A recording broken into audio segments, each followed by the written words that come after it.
तो hello guys, आपका स्वागत है हमारे यूट्यूब चैनल रियाज मैकेनिक में। और आज ये देखिए हम बांधेंगे हीरो स्प्लेंडर फुल इंजन कैसे फिट करते हैं।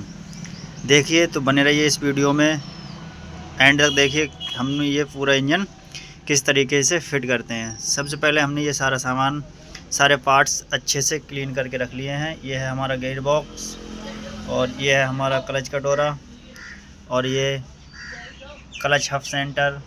ये सारे पार्ट्स हमने अच्छे से साफ़ कर लिए हैं।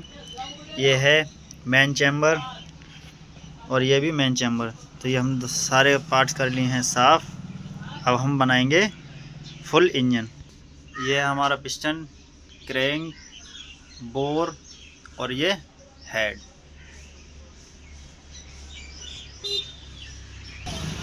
तो देखिए सबसे पहले हम करेंगे इसके लिए गियर बॉक्स फिट। इंजन में सबसे पहले क्या होता है, सबसे पहले हमें गियर बॉक्स ही फिट करना होता है। और गियर बॉक्स कैसे फिट करें, काफ़ी लोग जो होते हैं डरते हैं कि ये गियर बॉक्स में फिट कर पाएगा या नहीं। ये बहुत ही आसान होता है। ये हमारा सिलेक्टर होता है, हमें इस तरीके से इसमें फंसाना है। और दूसरा ये जो हमारे गराडी शाफ्ट होती है, इसे भी हमें इस तरीके से फंसा लेंगे। और इस तरीके से हमारा ये देखिए फंस के तैयार हो चुका है। अब हम इसे बिठा देंगे चैम्बर में। कोई भी दिक्कत वाली बात नहीं होती है। फिर इसे बहुत ही आसानी से हम बिठा देंगे। ये देखिए हमारा गियर बॉक्स हो चुका है फिट। तो इसी तरीके से आप भी बिठा सकते हैं, इसमें कोई ऐसी दिक्कत वाली बात नहीं है। फिर उसके बाद हमें ये ऑयल वगैरह डालना होता है, क्योंकि ये गरारी जब हम सूखी होती हैं धुलते हैं उसको, उस टाइम हम इन पर थोड़ा थोड़ा ऑयल लगा लेते हैं, जिससे कोई भी दिक्कत परेशानी ना आए। फिर इसके बाद में हम करेंगे क्रैंक फिट। क्रैंक फिट कैसे करेंगे वो भी आपको मैं बताऊँ। ये होता है हमारा क्रैंक। तो इसे फिट करने से पहले ये टाइट बैठता है, ना तो हमें इस पर हथौड़ी से बिठाना होता है, ना हम इसमें कोई भी लोहे की चीज़ मारेंगे। तो सबसे पहले हम इसे हल्का हल्का ऑयल लगाएंगे बेयरिंग पे, जिससे ये आसानी से बैठ सके। ये सीट पे भी थोड़ा ऑयल लगा लें। और ये होती है मैग्नेट साइड, ये होती है क्लच की साइड। तो हमेशा हमें मैग्नेट साइड नीचे रखनी पड़ेगी। तो इस तरीके से क्रैंक बिठाएं। हाथ की मदद से आप ठोंक सकते हैं, हल्का फुल्का जब ठोंकना पड़ता है तो इस पर किसी हथौड़ी या किसी चीज़ की मदद से ना ठोकें, क्योंकि इसमें बहुत जल्दी ही लहर की चांस रहती है। ये पहली बार हमारी गाड़ी खुली है तो इसकी क्रैंक थोड़ी सी टाइट बैठ रही है। आप इस तरीके से बिठा सकते हैं। तो ये देखिए फाइनली हमारी क्रैंक बैठ हो गई है तैयार। तो अब हम इसमें भी थोड़ा सा ऑयल डाल देंगे, इससे लुब्रिकेट हो जाएगी। थोड़ा थोड़ा पैरामोबिलिटी तेल ऑयल लगा देंगे।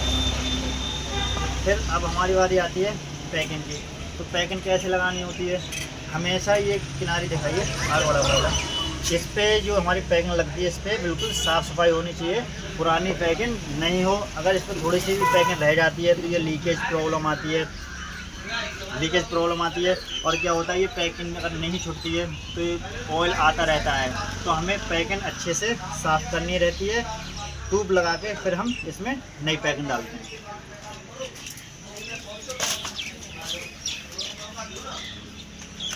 और हमेशा कभी भी इसमें लोकल पैकिंग का यूज़ ना करें। आप हीरो की पैकिंग का यूज़ कर सकते हैं, या फिर ये मेट्रो की पैकिंग आती है। ये देखिए ये सबसे बेस्ट होती है मेट्रो की पैकिंग। मैं तो मेट्रो की ही चलाता हूँ। बाकी आप हीरो या किसी और कंपनी की भी चलाएँ तो ज़्यादा से ज़्यादा आप ओरिजिनल ही पैकिंग चलाएँ। तो फिर हम लगाएंगे इस पर ट्यूब अच्छे से लगाएं, जिससे हमारी पैकिंग चिपक जाए ठीक से। अगर हमारी पैकिंग ना चिपकेगी तो क्या होता है, हमारे लिए लीकेज प्रॉब्लम बहुत ज़्यादा आती है। जब लीकेज प्रॉब्लम आएगी तो हमारा काम सक्सेसफुल नहीं होगा, और कस्टमर भी बोलेगा कि मिस्त्री साहब इसमें ये दिक्कत आ रही है। तो हमेशा हम अच्छे से ही काम करें और पैकिंग अच्छे से साफ़ करने के बाद में लगाएं। थैंक यू साहब, थैंक यू। तो फाइनली अब हम ये लगाएंगे पैकिंग। इसे देखें उल्टा और सीधा होता है इसमें, तो इस तरीके से हमें पैकिंग लगानी होती है। तो ये अच्छे से पैकिंग लग चुकी है। अब हम इसमें लगाएंगे दूसरा चैम्बर। ये पैकिंग थोड़ी सी ज़्यादा होती है तो इसे हम इस इस तरीके से तोड़ सकते हैं, कैंची से भी आप काट सकते हैं, जैसा भी आपको अच्छा लगे। तो हम लगाएंगे ये दूसरा चैम्बर। ये देखिए इस पर भी कोई पैकिंग वगैरह तो नहीं है, इसलिए भी हम अच्छे से देखेंगे। और पैकिंग का तो ख़ास हमें ध्यान रखना चाहिए, क्योंकि अगर कोई भी ज़रा सा भी पैकिंग का टुकड़ा रह जाता है तो उससे क्या होता है, लीकेज प्रॉब्लम बहुत ज़्यादा ही बनती है। तो बार बार उसमें ऑयल आता रहता है। तो ये पैकिंग जो है इंजन जब हम करते हैं तो उसी टाइम पड़ती है, फिर बार बार इसे हम नहीं डाल सकते ना, इसलिए हम अच्छे से साफ कर लेते हैं। तो इस तरीके से ये चैम्बर ये टिक होती है, किस जरा के अंदर जाइए, ये ऊपर की साइड रहेगा। तो हम इसे बैठाएंगे चैम्बर के लिए, इसको तरह धीरे धीरे पुश करते रहें और इसे इधर ही आओ। ये होती है इसकी, जब हम इसे बिठा लेंगे तो पहले ही हमें इस साइड घुमा के बिठा लेंगे, जिससे ये हमारे प्रोजेक्ट अच्छे से फिट हो सके।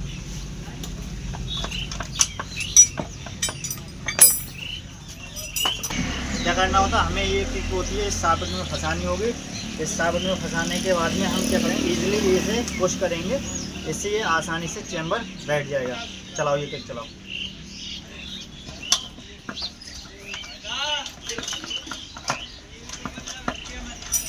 इसे हम थोड़ा थोड़ा ठोक भी सकते हैं, कोई ऐसी दिक्कत वाली बात नहीं होती है चैम्बर को। अब ये चैम्बर हमारा अच्छे से बैठ चुका है, तो अब ये हम किक निकाल के फिर हम पलटते हैं, फिर हम लगाएंगे इसके बोल्ट।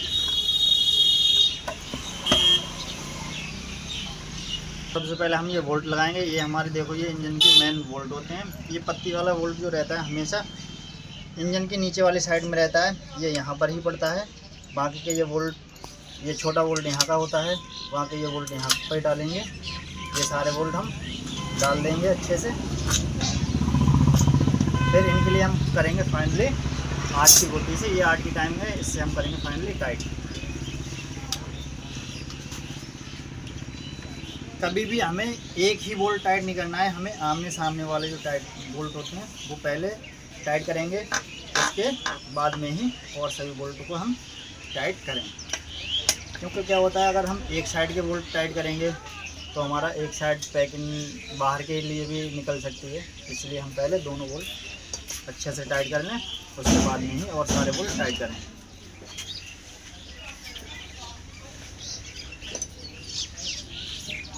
हम करेंगे ये बोल्ट अच्छे से टाइट।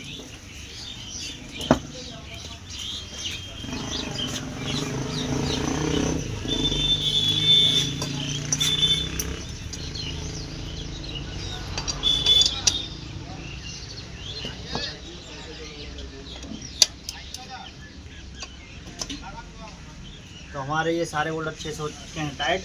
अब हम लगाएंगे इसमें ये बोल्ट दिखाइए, ये होता है जो हमारा गियर सिलेक्टर गुल्ला जो होता है उसका ये बोल्ट हम लगाएंगे। अब होता है सिलेक्टर गुल्ला का, तो हम ये बाहर की साइड से होता है, इसे हम टाइट करेंगे।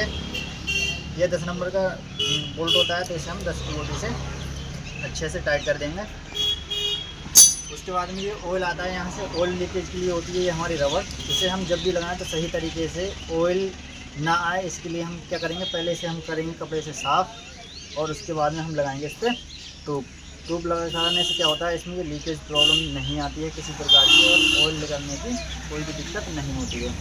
अगर क्या होगा, अगर हम इसको ट्यूब ना भी लगाएं, ट्यूब नहीं लगाएंगे तो हमारा बार बार यहाँ से ऑयल लीकेज होता रहेगा, तो पूरी गाड़ी भी नंगी रहती है और इंजन से भी ऑयल कम हो जाता है। तो इसे इस तरीके से हम फिट कर दें। ये कट का निशान भी एक ज़रूरी होता है, ये इसी साइड रहता है, कट का निशान देख के ही लगाएं। ये देखिए तो हमारा ये लग के हो चुका है तैयार। करेंगे इसमें रिंग फिट। तो देखिए इसमें हमने डाली है TP की पिस्टन। आप किस कंपनी का पिस्टन डालते हैं वो हमें कमेंट में बताएं, और इसका सही तरीका रिंग फांसने का तरीका मैं बताता हूं। और जब भी आप कभी भी किसी भी गाड़ी का इंजन माने तो उसमें क्या करना है, हमें रिंग हमेशा पहले ही चेक करने के बाद में ही रिंग को फंसाना होता है। क्या होता है, कभी कभी पिस्टन में रिंग हम डालते हैं, पिस्टन डालते हैं, रिंग भी डालते हैं, तो नई पिस्टन में और नए रिंगों में गैप आ जाता है। गैप की वजह से क्या होता है, हमें उसमें धुआं मारने में जल्दी शिकायत आ जाती है, धुआं मारने लगती है, तो हम मतलब सोचने पड़ जाते हैं पता नहीं इसमें क्या कमी रह गई। तो इसलिए सबसे पहले हम इसमें रिंग चेक करेंगे, रिंग में हमें गैप तो नहीं है। अगर गैप होगा तो हमें रिंग चेंज करनी पड़ेगी, इसलिए पहले हम रिंग को चेक करते हैं, उसके बाद में ही हम रिंग फंसाएँगे। तो रिंग चेक करने का तरीका मैं आपको बताता हूँ, किस तरीके से हमको रिंग चेक करनी है। तो ये होती है हमारी रिंग, प्रेशर रिंग बोलते हैं जिसे। ये स्टील रिंग होती है, ये टॉप बन पे रहती है। ये हमारी ऑयल रिंग होती है। तो सबसे पहले हम चेक करेंगे ऑयल रिंग के लिए, इसमें गैप तो नहीं है। तो इस तरीके से हमें पिस्टन डालना है और चेक करना है कि इसमें गैप तो नहीं आ रहा है। देखिए इसमें बिल्कुल किसी प्रकार का कोई भी गैप नहीं आ रहा है, तो हमारी ये रिंग ठीक है। तो हम करते हैं दूसरी रिंग के लिए चेक। हम इस ऑयल रिंग के लिए चेक करेंगे, इसमें इसको भी उसी तरीके से हम चेक करेंगे। तो देखिए इसमें भी कोई